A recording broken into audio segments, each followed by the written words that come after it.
शिवसेना खासदार गजानन कीर्तिकर यांच्याकडून भाजपावर काल टीका करण्यात आली होती। भाजपाला आहेत ईडीचे प्रयोग थांबवला पाहिजे अशा पद्धतीने टीका केली होती। यावर आहेत आमदार अमित साटम यांनी ट्विट केलं होतं। त्यांच्याशी थेट आपण संवाद साधू। सर, काय सांगाल, कशा पद्धतीने एकंदरीत भावना? शिवसेनेचे खासदार आहेत गजानन कीर्तिकर यांनी काल थेट पत्रकार परिषद घेऊन भाजपवर टीका केली होती। जे ईडीचे प्रयोग आहे भाजपाने थांबवलं पाहिजे आणि त्यानंतर तुम्ही एक पुत्रमोहाचा ट्विट केलात, काय एकंदरीत? नाही, पुत्रप्रेम देशप्रेमापेक्षा जास्त पुत्रप्रेम कुठेतरी वरचढ झालेलं दिसतंय। त्यामुळे अशा प्रकारच्या संभ्रमावस्था तयार करणारे वक्तव्य ते कीर्तिकर साहेब करत आहेत। आमची त्यांना विनंती आहे की अशा प्रकारची वक्तव्य तयार करून वातावरण त्यांनी खराब करू नये।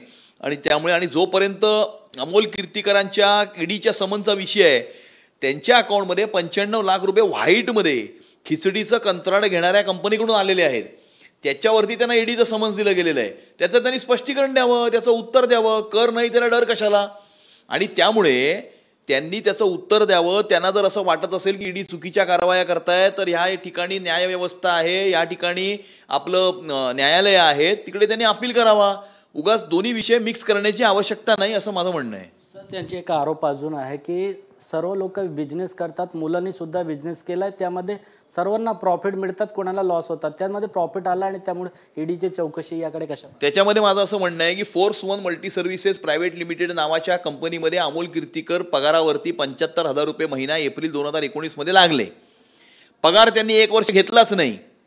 मग एप्रिल 2020 मध्ये पगार न घेताच 75,000चा पगार 3 लाख रुपये करण्यात आला। तोही पगार त्यांनी कधी घेतला नाही। मग खिचडीचा कंत्राट मिळाल्यावरती एकदम त्यांच्या अकाउंटमध्ये 95 लाख रुपये आले। मग ह्या सगळ्या गोष्टी संशयास्पद आहेत आणि त्या सगळ्या गोष्टी संशयास्पद असल्यामुळे ईडीने समन्स पाठवलाय। त्याचं त्यांनी स्पष्टीकरण द्यावं, त्यांचं जे काय म्हणणं आहे ते मांडावं ना। ईडी पासून पळून जाऊन काय होणार नाहीये। सर, खासदार गजानन कीर्तिकर शिवसेनेत आहेत आणि त्यांचा मुलगा जो आहे ठाकरे गटाचा उमेदवार आहे त्या ठिकाणी।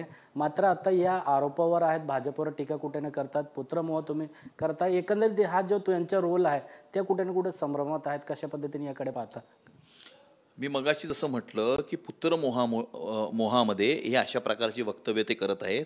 आमची त्यांना विनंती आहे की पुत्राच्या मोहासाठी नाही, पण भारत मातेच्या संरक्षणासाठी नरेंद्र मोदीजींना तिसऱ्यांदा या देशाचं पंतप्रधान करण्याकरता, विकसित भारतचं स्वप्न साकार करण्याकरता गजानन कीर्तिकर साहेबांनी रणांगणामध्ये आमच्याबरोबर उतरावं, महायुतीच्या उमेदवाराला निवडून आणावं।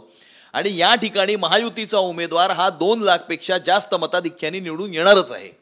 विशेष म्हणजे की त्यांच्या सातत्याने भाजपवर टीका करत असताना भाजपमध्ये गजानन कीर्तिकर विरोधात मोठा नाराजीचा सूर आहे, त्यामुळे जे उमेदवार शिवसेना देईल त्यांना कुठे ना कुठेतरी धोका आहेत का याच्या? गजानन कीर्तिकर साहेबांनी जी वक्तव्य केली त्या वक्तव्यांमुळे भारतीय जनता पार्टीच्या कार्यकर्त्याच्या मनाला कुठेतरी इजा पोहोचलेली आहे, तो दुःखी आहे। हे जरी खरं असलं तरी महायुतीचा जो कोणी उमेदवार असेल, तो ज्या चिन्हावरती लढणार असेल, त्याला 2 लाखपेक्षा जास्त मताधिक्यांनी या ठिकाणी महायुतीचे तमाम कार्यकर्ते एकत्रितपणे काम करून निवडून आणणार आहेत। आपण पाहिलं तर महायुतीचा जो कोणी उमेदवार असेल त्याला निवडून आणण्याचं काम महायुतीचा सर्व नेते करतील। कॅमेरामॅन उत्तम कुटियार सोबत सत्यम सिंग, एबीपी माझा, मुंबई। एबीपी माझा, उघडा डोळे बघा नीट।